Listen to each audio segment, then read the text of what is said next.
Egy 27 éves fiatalember érthetetlen módon evés közben hirtelen meghal. Először azt gondoltam, talán a szendvicstől fulladt meg. A boncolás során Dr. G pályája egyik legdöbbenetesebb felfedezését teszi. Több mint 20 éve végzek boncolásokat, de ilyet eddig még nem láttam. Ez egy érdekes eset. Már 5 napja nem hallotta Greg Porter felől, amikor a szomszédja borzalmas felfedezést tett. A teste bomlásnak indult a nyitott lakásban, ahol a kanapén találtak rá. Zöld volt és felpuffadt. Nagy rejtély volt az egész. Azon tűnődtem, mi történhetett a házban. Vajon Dr. G meg tudja találni a halálokát egy ilyen bomlásnak indult testben? Egyszerűen szétfolyt a kezem között. Szó szerint szétfolyt a kezemben. Megváltozott életek, elképesztő orvosi rejtélyek, döbbenetes felfedezések.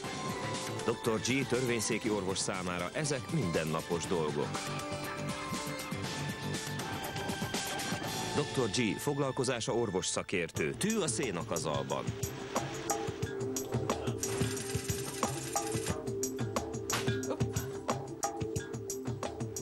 A 9-es körzet hullaházában minden reggel egyformán kezdődik. Dr. G és kollégái összeülnek és megbeszélik a napi teendőket. Szép hosszú hétvégétek lesz, és csak utána kell megcsinálnia. Ezek közül néhány nagyon lényeges. Van egy hölgy, aki nagyon depressziós volt, a medencében találtak rá. A megbeszélés alapvető célja az, hogy szétosszák az aznapi eseteket Dr. G és 3 másik kórboncnok kollégája között. Van egy fulladás, egy bomlásnak indult részeges és plateletszúr. Dr. G egy Jeffrey Ortiz nevű férfit választ, aki előző nap talán egy szendvics miatt fulladt meg.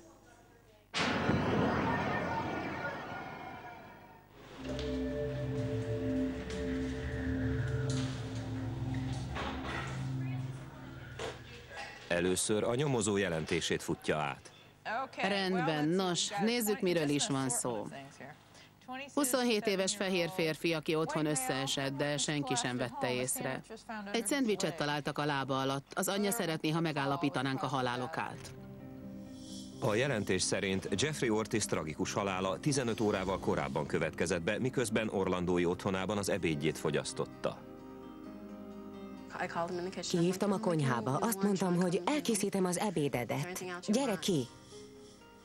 Követte az unokatestvérét a konyhába. Majd hirtelen összeesett.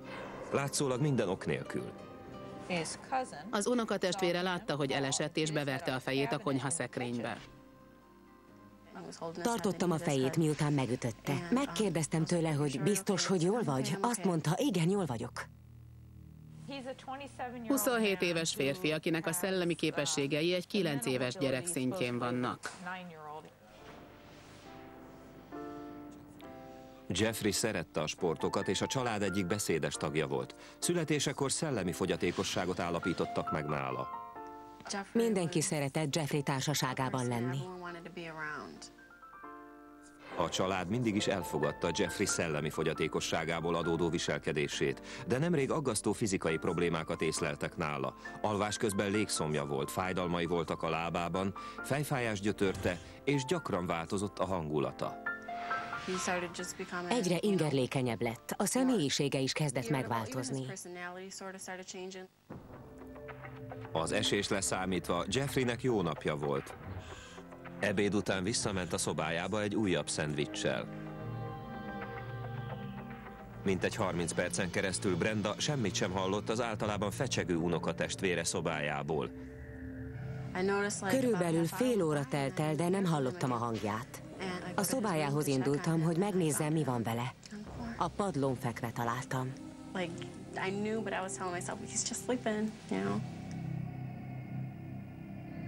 De Jeffrey nem aludt. Amikor a mentők megérkeztek, halottnak nyilvánították.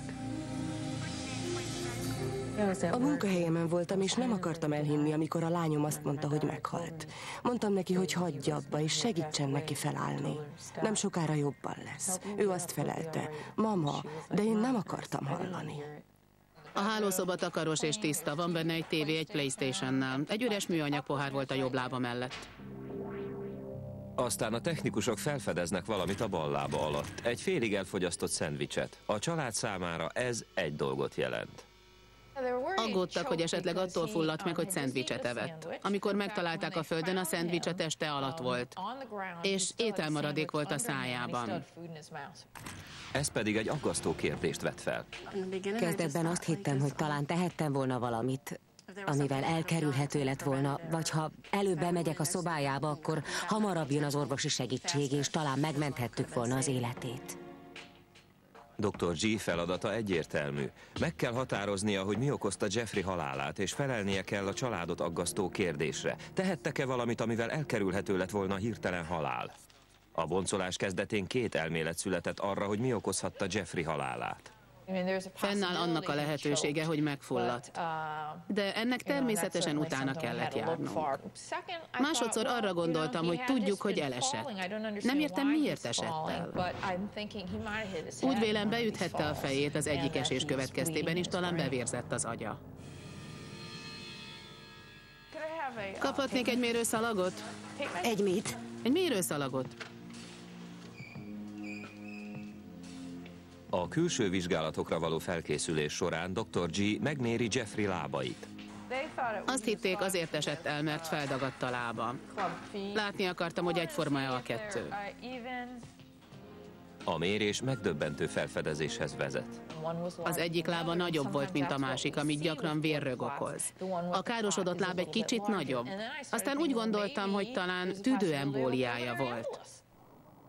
A tüdőembólia során a gyakran a lábból származó nagy vérrögök feljutnak a tüdőhöz, ahol elzárhatják a vérkeringést, ami halálos szélütéshez vagy szívrohamhoz vezethet.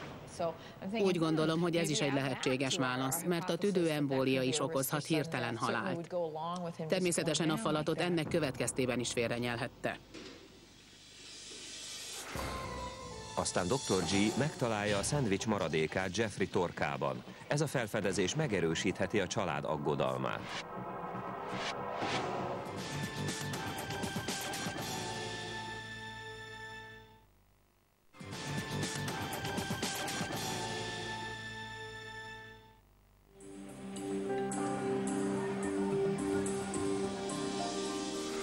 Jeffrey Ortiz külső vizsgálatának utolsó lépéseként Dr. G megnézi, van-e külső jele a fiú ebéd előtti eséséből adódó fejsérülésének. Sérülés nyomát kerestem, bármilyen rendellenességre utaló jelet.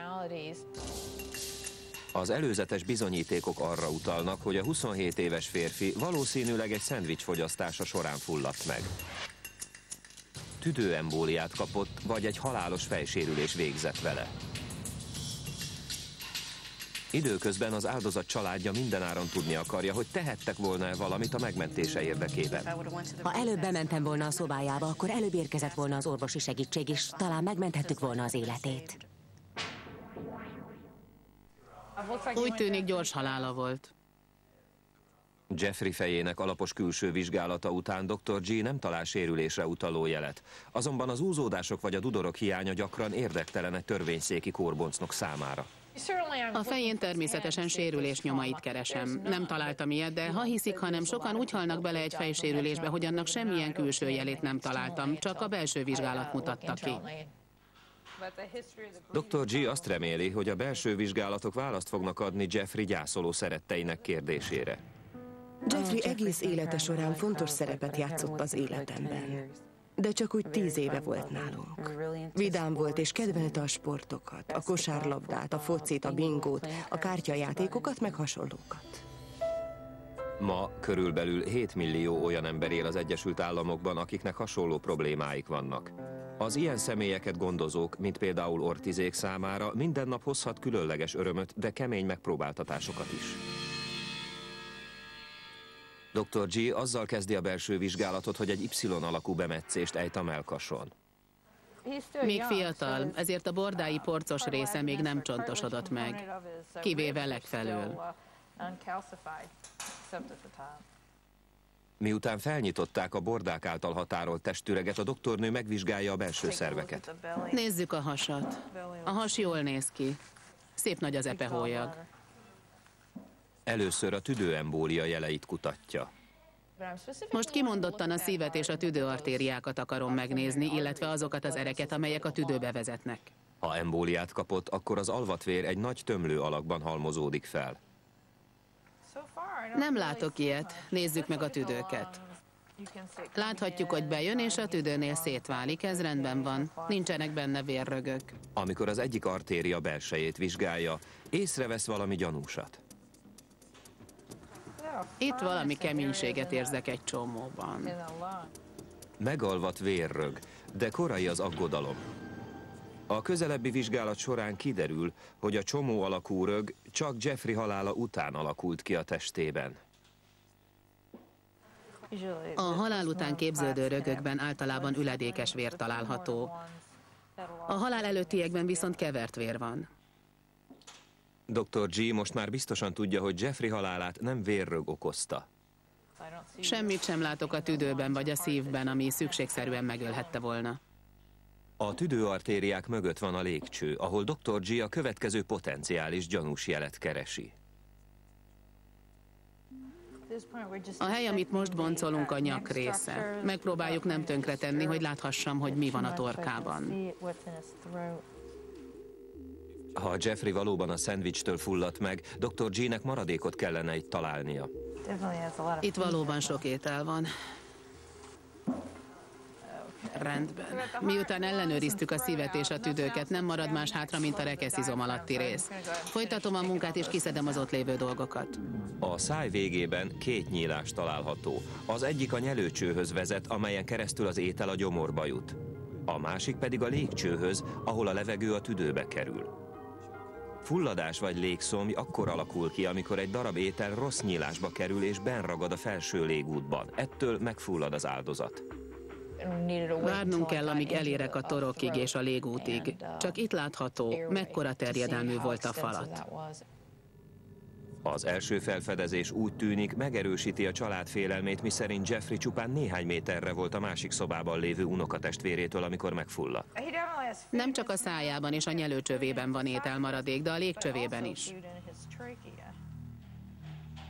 Dr. G ezután észreveszi, hogy a légcsőben lévő szendvics darab nem okozhatta a halálát, mert nem olyan helyen van, ahol elzárta volna a légutakat.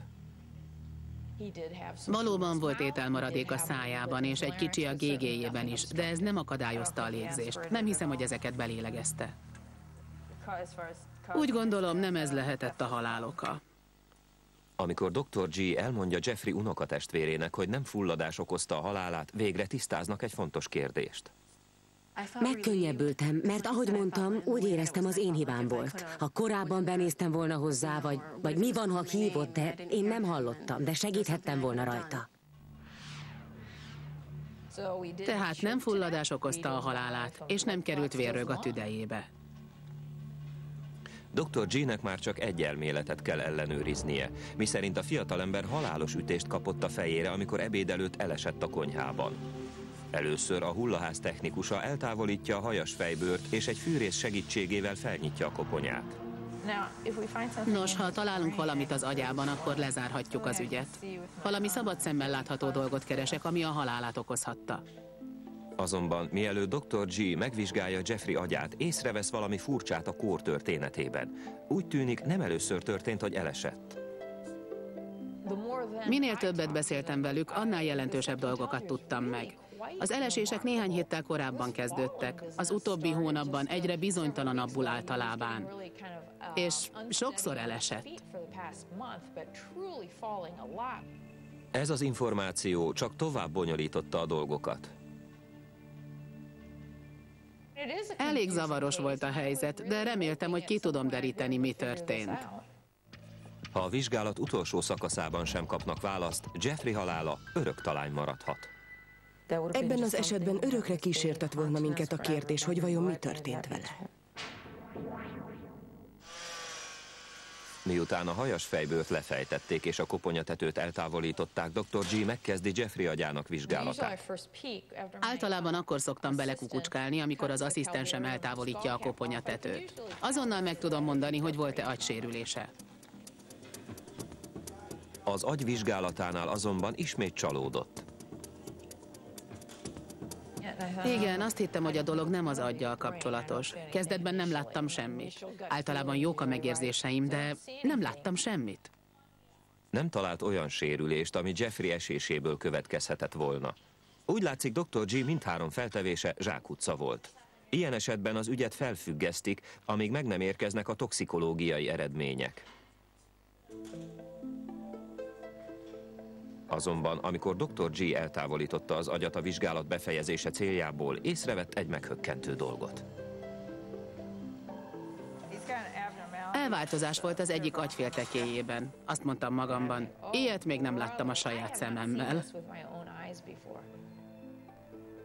Dr. G felfedezte, hogy Jeffrey agya belenőtt a gerinc csatornája tetejébe, ami nem normális dolog. A nyúlt agy belenőtt az öreg lyukba.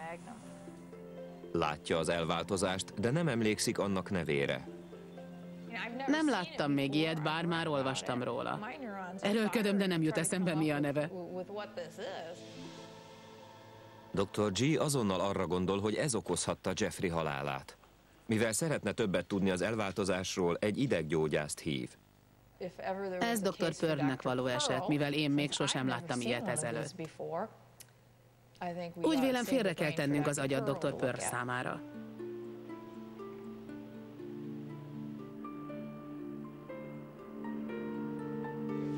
Másnap Dr. Pearl megérkezik a hullaházba, hogy felboncolja Jeffrey agyát. Egy csoport diák kíséri őt el, hogy megnézzék a műveletet.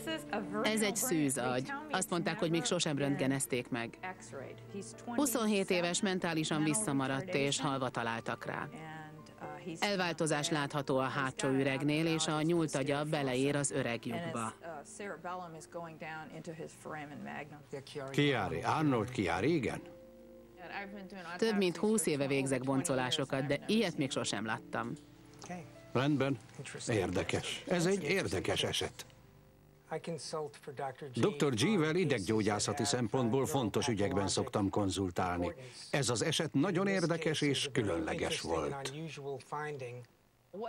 Ezt az állapotot Chiari rendellenességnek nevezik.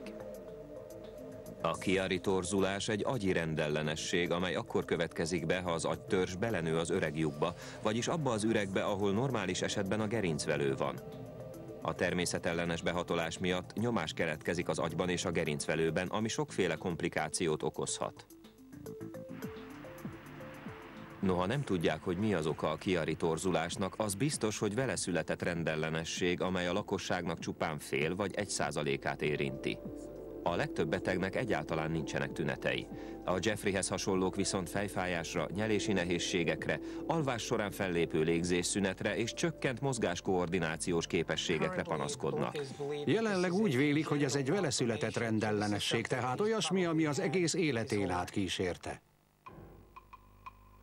A Chiari rendellenesség felfedezése választ ad a család egyik legaggasztóbb kérdésére, vagyis hogy miért volt Jeffreynek annyi egészségügyi problémája. Úgy vélem, ez megmagyarázza a tüneteket és a vele történteket, az eséseket és a légzési problémákat. Érdekes eset. Valóban érdekes. Azonban a Chiari rendellenesség nem igazán illik Jeffrey esetének egyik fontos vonatkozására. Sosem láttam olyan esetet, amely hirtelen halállal végződött volna. Az eddigi Chiari esetek során véletlenül azonosították a betegséget, de az nem vezetett a páciens halálához. Úgy gondoltam, ez esetben jobban utána kell járnunk a dolgoknak. Amikor Dr. G és Dr. Pearl orvosi szaklapokhoz fordul segítségért, találnak egy lehetséges okot, amely miatt a Chiari rendellenesség hirtelen halállal is végződhet.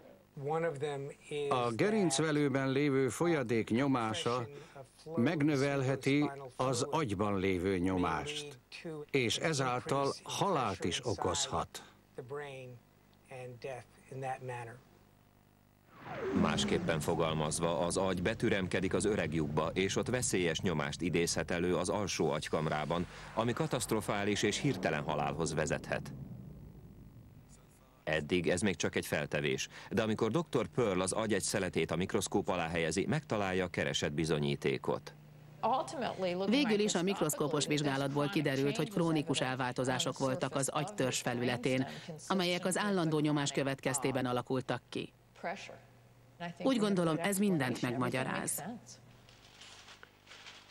A hosszú és bonyolult boncolás végül is magyarázattal szolgált Jeffrey Ortiz halálának rejtélyére. Dr. G most már véglegesen meg tudja mondani, mi okozta 27 éves férfi hirtelen halálát.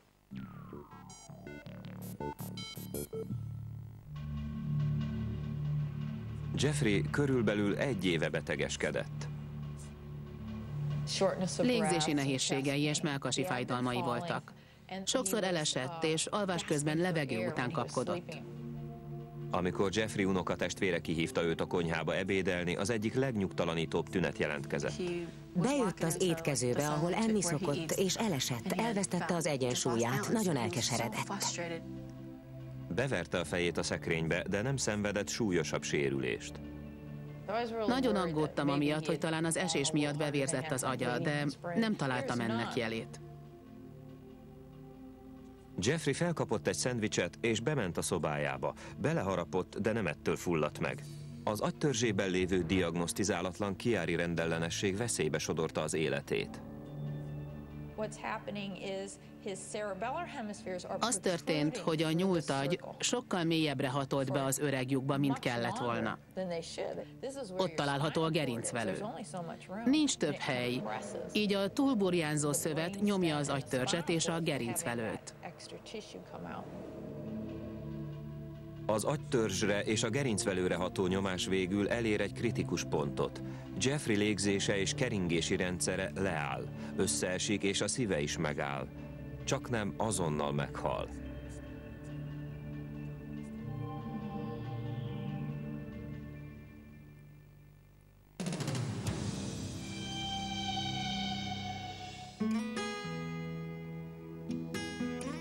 Hat héttel Jeffrey boncolása után Dr. G végül felhívja a családot és megválaszolja a kérdéseiket. A lányom felhívott és azt mondta, beszél Dr. G-vel. Egy ritka betegsége volt. Valószínűleg ezzel született, csak nem vették észre. Együtt sírtunk és azt kérdeztük, valamit rosszul csináltunk? Esetleg tehettünk volna még érte valamit? Felhívott és azt mondta, nem anya, semmit sem tehettünk volna. Dr. G azt mondta, vele született betegség volt, és ne sírjunk, hanem köszönjük meg Istennek, hogy ilyen sokáig velünk lehetett. Úgy vélem, a boncolás végére megnyugodtak, hogy nem miattuk halt meg a fiú. Ezt szeretem a törvényszéki orvoslásban, amikor minden kis részlet összeáll. Abban a különleges helyzetben vagyok, hogy utólag átlátom, hogyan illenek össze a részek. Szeretném, ha mindenki tudná, hogy Jeffrey teljes életet élt, amit nagyon élvezett. Szerető ember volt, és őt is mindenki szerette.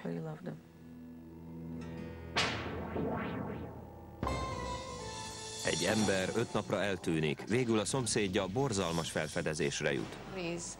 A teste bomlásnak indult a nyitott lakásban, ahol a kanapén találtak rá. Zöld és puffat volt. A következő részben Dr. G felfedi a férfi halálával kapcsolatos rejtélyt.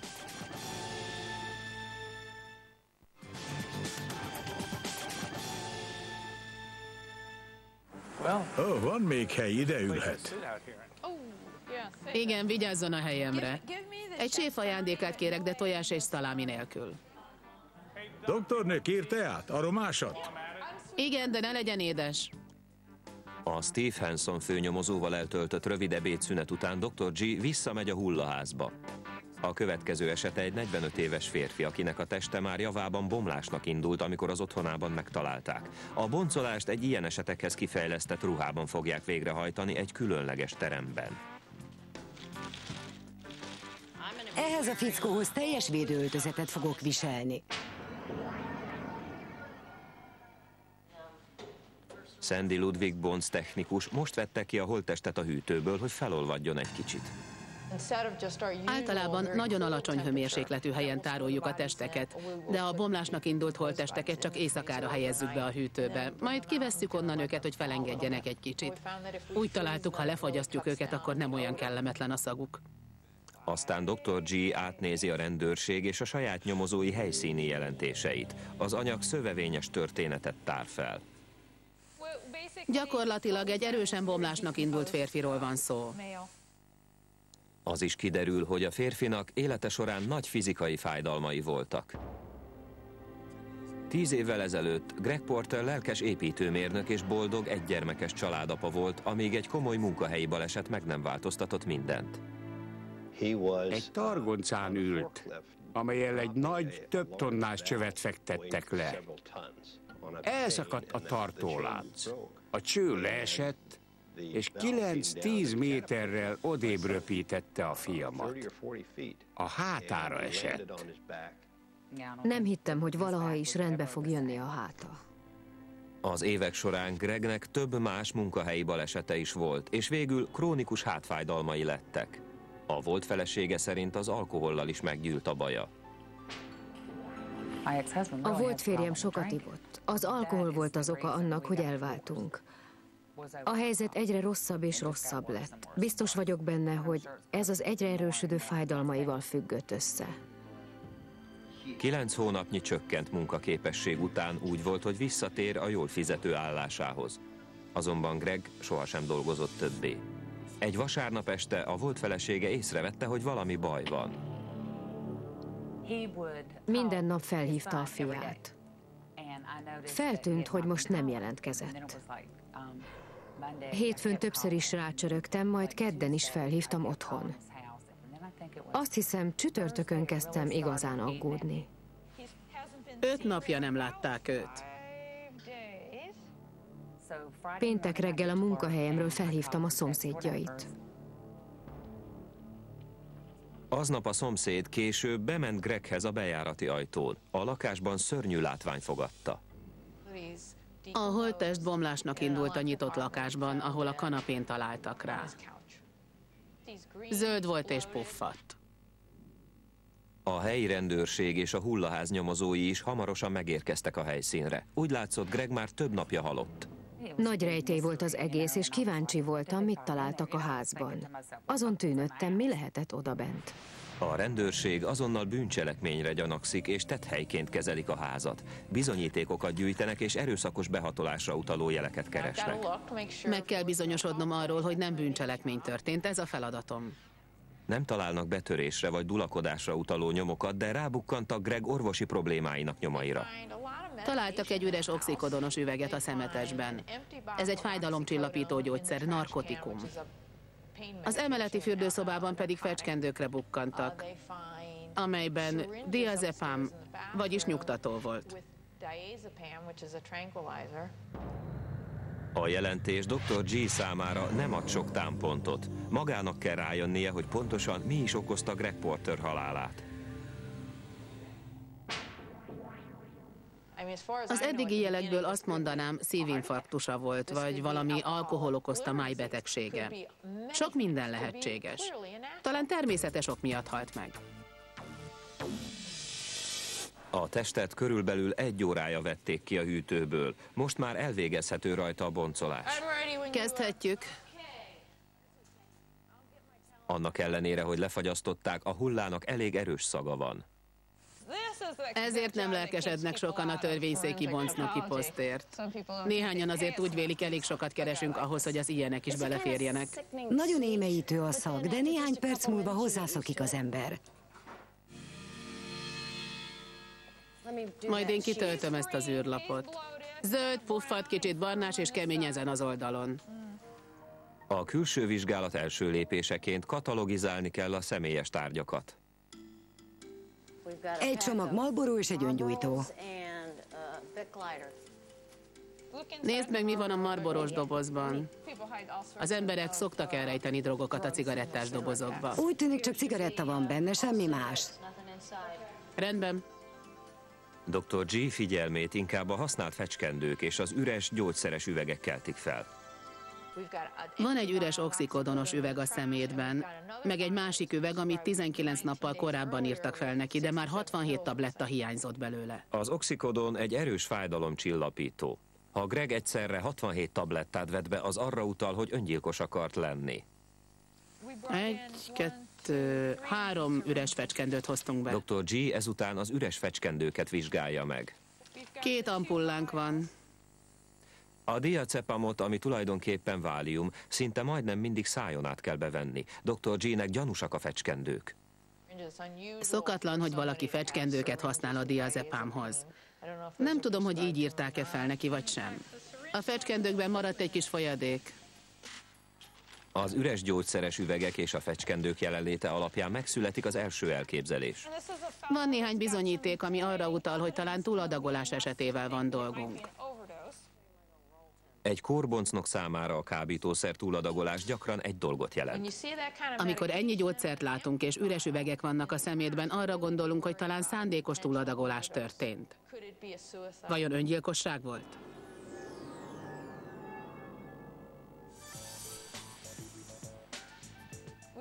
Meg kell nézni a test belsejét is, mivel ha kiemeljük a szerveket szétesnek. Nézzük, mi van a testen belül. Hoztam a fecskendőjét. Dr. G megpróbál vér- és vizeletmintát venni Greg Porter testéből, hogy megnézze, van-e halálos mennyiségű válium vagy oxikodon a testében. Ezeknek a jelenléte öngyilkosságra utalna. Mivel a testfolyadékok gyorsan roncsolják a bomlásnak indult halottat, Dr. G egy problémával szembesül. Megpróbálok mintát venni az ereiből a toxikológiai vizsgálathoz. Az aortával próbálkozom, de nincs benne vér, már felbomlott. A szöveteket kell használnunk.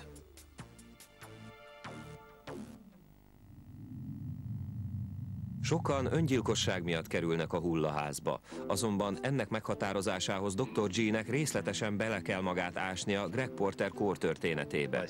A fiamnak nagyon boldog gyermekkora volt. Aktív és sportos gyerek volt, és sok barátra tett szert. Optimista és magával ragadó volt a személyisége.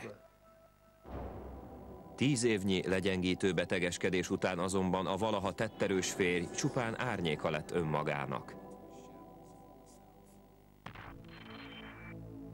Egy évvel a halála előtt Greg még egy sérülést szerzett, ami végleg leépítette őt. Egy nagy csővezetéket építettek egy forgalmas út alá. A gödör szélén állt, a föld beomlott alatta, és ennek következtében 7 métert zuhant bele a gödörbe. Ismét a háta és a nyaka sérült meg. Nem hiszem, hogy ezek után valaha is eredményesen tudott dolgozni. A fizikai katasztrófák után megmagyarázhatatlan természeti csapások sújtották. Orlandón 3 hurrikán söpört végig. Mindhárom az ő háza körül okozott rongálást. Tönkretették a vízrendszerét és a tetőt. A gondok növekedésével Greg depressziója is egyre súlyosbodott. Biztos vagyok benne, hogy itt 2 dologról is szó van. Járt pszichiáterhez és ideggyógyászhoz is. Depressziós volt a halála előtti 6 hónapban. Láttam rajta a változásokat. Greg hamarosan azon 60-80 millió amerikai közé tartozott, akiket krónikus fájdalom gyötört, 6 vagy még több hónapon át. Dr. G figyelmét a krónikus fájdalomban szenvedők sötét titka keltette fel. Közülük sokan az öngyilkosságba menekülnek, amikor a fájdalom elviselhetetlenné válik. Egyértelmű, hogy nem vagyok a fájdalomcsillapítás szakértője, mivel mire hozzám kerülnek, már nincsenek fájdalmaik. Ellenben tudom, milyen fajta emberek követnek el öngyilkosságot. Olyanok, akiknek krónikus fájdalmaik vagy krónikus betegségeik vannak, és nem bírják tovább. Ők lesznek öngyilkosok. Noha senki sem tudja biztosan, hogy évente hány krónikus fájdalmakban szenvedő személy lesz öngyilkos, a becslések szerint 7%-uk komolyan fontolgatja ennek lehetőségét. Azonban Greg családja szerint a férfi nem lett öngyilkos. A betegsége után 2 héten belül visszatért volna a munkához. Nagy remények előtt állt. És ott volt a fia is. Szerintem nem tett ilyet. Biztosan nem csinált volna ilyesmit. Először is nagyon szerette a fiát. Szeretett apa lenni. Kétségtelen számomra, hogy a halála baleset volt. Az ügy eldöntéséhez Dr. G számára nem elegendő a család meggyőződése. Törvényszéki bizonyítékokra van szüksége. Dr. G elvégzi az Y-bemetszést, a torzón. Mivel a test bomlásnak indult, ez nem a megszokott módon történik. Hirtelen sziszegő hang hallatszott. Azok a gázok okozták, amelyek a hasüregben képződtek. Sajnos a drogtúladagolást igazoló bizonyítékok zöme is szétbomlott a belső szervekkel együtt. Ebből semmit sem tudok megállapítani. Az agya még rosszabb állapotban van, mint a többi szerv. Egyszerűen szétfolyt a kezem között. Szó szerint szétfolyt a kezemben. Ha a létfontosságú szervek szétbomlanak, Dr. G nem fogja tudni meghatározni, mi okozta Greg Porter halálát. Kábítószer túladagolás esetén számos jelet keresünk. Például, hogy terhelte a tüdő, feszül-e a hólyag és van-e habzó folyadék. Ha a testbomlásnak indult, azt sem lehet megmondani, melyik szervből származnak a dolgok. Amikor Dr. G megkezdi a tüdő vizsgálatát, végül bizonyítékra bukkan. Talál benne olyan folyadékot, amely alapján elvégezhető a toxikológiai próba. Ebben az esetben a mellhártyában találtunk megfelelő folyadékot. Ezt használtuk fel a toxikológiai vizsgálathoz. A toxikológiai eredmények talán mindenre választ adnak. Ha egy bizonyos narkotikum szintje nagyon magas, akkor valószínű az öngyilkosság. Azok, akik túladagolják magukat, gyakran nagy mennyiséget fogyasztanak egyféle kábítószerből. Azonban más módon is lehet bizonyítékot keresni a szándékos túladagolásra. Meg kell vizsgálni a gyomor tartalmát. Ha valaki túladagolja magát, akkor legalább 20 tablettát vesz be egyszerre. Ennek következtében sok maradványt fogok találni a gyomorban. A tabletták néha egészben megmaradnak. Csak 5 köbcentit találtam benne, csupán egy kis váladékot, egy kis pempős anyagot. Nem láttam tablettadarabokat, semmi olyasmit, ami arra utal, hogy ilyen maradványok lettek volna a gyomrában. Semmi gyanúsat nem láttunk benne. Bár még túl korai lenne elvetni az öngyilkosságot, mint halálokot, a belső vizsgálat során talált anyagok ellentmondanak Dr. G kezdeti feltevésének. Nézzük. Tehát nem tudjuk a halálokát. Mire jutottam a boncolás végén? Lényegében semmire. Semmire nincs bizonyíték, de remélem, hogy a toxikológiai vizsgálat majd megadja a választ.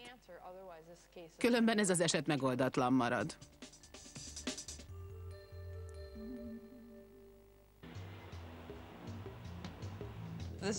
Van egy 55 éves nő, visszafogott autós, akinek 3 autóbalesete volt. Valószínűleg nem ő volt a hibás.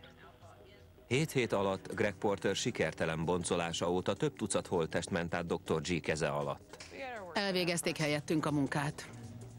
Végre megérkeztek az eredmények a toxikológiai laborból. Greg krónikus fájdalomban és depresszióban szenvedett. Vajon mit tárnak fel az eredmények?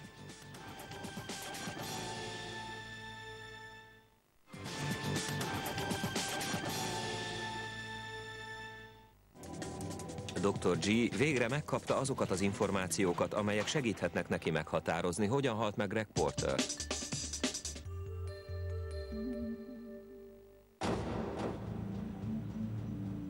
Az egyik szám azonnal feltűnik neki az első oldalon. Nagyon magas volt az alkohol szintje, 0,27%. A 0,27 háromszorosa az USA-ban autóvezetésnél még engedélyezett szintnek. A véralkohol próba persze becsapós egy bomlásnak indult test esetén. Ha hiszik, ha nem, a halál bekövetkezte után is emelkedhet az alkoholszintünk. A testünkben lévő baktériumok elkezdenek erjedni, és alkohol képződik. Tehát néha azoknál az embereknél is előfordul, akik soha életükben nem fogyasztottak szeszt. Amikor a testük elkezd bomlani és megnézzük a vérüket, nagyon alacsony szintű alkohol náluk is kimutatható. Az persze nem valószínű, hogy egy holttestben csak úgy 0,27%-os alkoholszint legyen. Greg bizonyára nagy mennyiségű alkoholt fogyasztott. Nem annyit, amennyi megölne egy embert, de elegendő mennyiséget, ami közvetett módon a halálához vezethetett. Az öngyilkosságot elkövető személyek gyakran azért isznak, mert az ivás feloldja a gátlásaikat és bátorságot ad az öngyilkosság elkövetéséhez. Aztán Dr. G egy másik fontos részletet is észrevesz a jelentésben. Magas a fájdalomcsillapító szintje az oxikodon nevű gyógyszer miatt. Az oxikodon szint magas, de ez általában nem vezet halálhoz. A két anyag külön-külön nem okoz halált ezen a szinten, azonban együtt már másképpen hatnak. Az oxikodon nagyszerű gyógyszer, ha úgy szedi valaki, ahogy kell. Tilos azonban alkohollal együtt alkalmazni. Végül úgy tűnik, Dr. G-nek elegendő információ áll rendelkezésére ahhoz, hogy pontosan meghatározza, mi végzett Greg Porterrel 5 nappal azelőtt, hogy holtan találtak rá.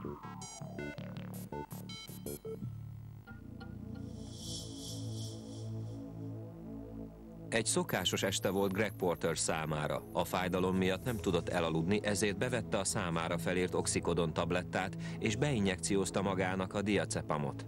Együtt élt a fájdalommal, nappal aludt, és ezután egész éjjel fenn volt. Egyetlen tabletta nem szüntette meg a fájdalmát, ezért bevett 3, 4 vagy 5. Azonban a pirulák nem csillapították a fájdalmát. Greg ekkor halálos hibát követett el, egy újabb szert, alkoholt kezdett fogyasztani. Mint általában most is sokat ivott, és bevette a szokásos gyógyszeradagját is, és ezt talán többször is megismételte a nap folyamán. A két anyag veszélyes módon összekeveredik a vérében. Együtt már elnyomják a légzőrendszer, majd végül a szív működését is. Az oxikodon és az alkohol is a központi idegrendszerre ható antidepresszánsok. Ha kombinálják őket, felerősödik a hatásuk és lelassítják azokat a jeleket, amelyek a testszerveinek működését irányítják. Ha elég nagy a dózis, elnyomhatja az agy funkcióit, a légzést, és leállhat tőle a szív is. A külön-külön nem halálos dózisú narkotikum és alkohol együtt már gyilkos koktél. Fáradtak, és annyit akarnak bevenni, amitől kiütik magukat, vagy elájulnak. Azonban Greg nem ájult el. Leállt a légzése és a szívverése. Mivel egyedül élt, senki sem tudta, hogy meghalt. 5 nap telt el, mire rátaláltak.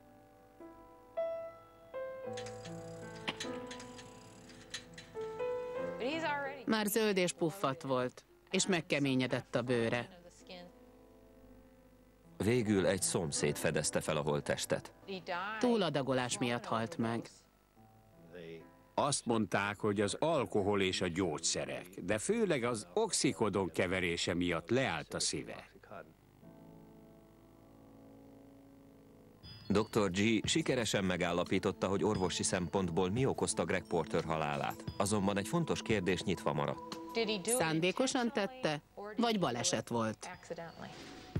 Néha nem a boncolás eredményei adják meg a választ Dr. G. kérdéseire, hanem az, ami nem történt meg.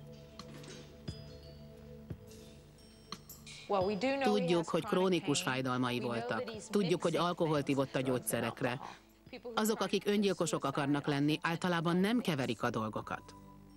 Most az játszik szerepet, amit nem derítettek ki. Nincs terhelő bizonyíték arra, hogy korábban is megpróbált volna öngyilkosságot elkövetni, vagy mondott volna ilyesmit. Erről nincs feljegyzés, tehát nincs bizonyíték az öngyilkosságra. Végül Dr. G. válasza arra épül, amit nem tud bebizonyítani. Nem tudom bebizonyítani, hogy öngyilkosság volt. Azok a bizonyítékok vannak túlsúlyban, amelyek arra utalnak, hogy véletlenül keverte a fájdalomcsillapító gyógyszereket az alkohollal. Dr. G. hivatalosan is véleményt mond Greg Porter halála ügyében. A család számára megnyugtató, hogy nem öngyilkosságot állapít meg. Különben azt kellett volna mondanom a fiának, hogy az apja saját kezüleg oltotta ki az életét. Nagy könnyebbség, hogy nem ezt kellett neki mondanom. A bizonyítékok keserű tanulsággal is szolgálnak. Mindannyian tudjuk, hogy a fájdalomcsillapítók és az alkohol nem jó párosítás. Ő nyilvánvalóan nem figyelt erre, bár csak jobban tudatosult volna benne.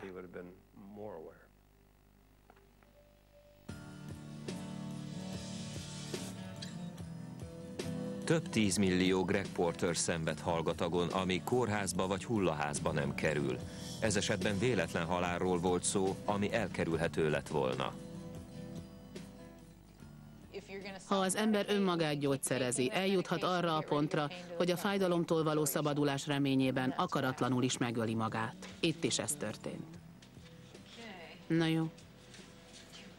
Lekapcsolom a villanyt. Megyek. Közreműködött Kocsis Mariann és Kárpáti Levente. A magyar változatot a Mafilm Audio Kft. Készítette.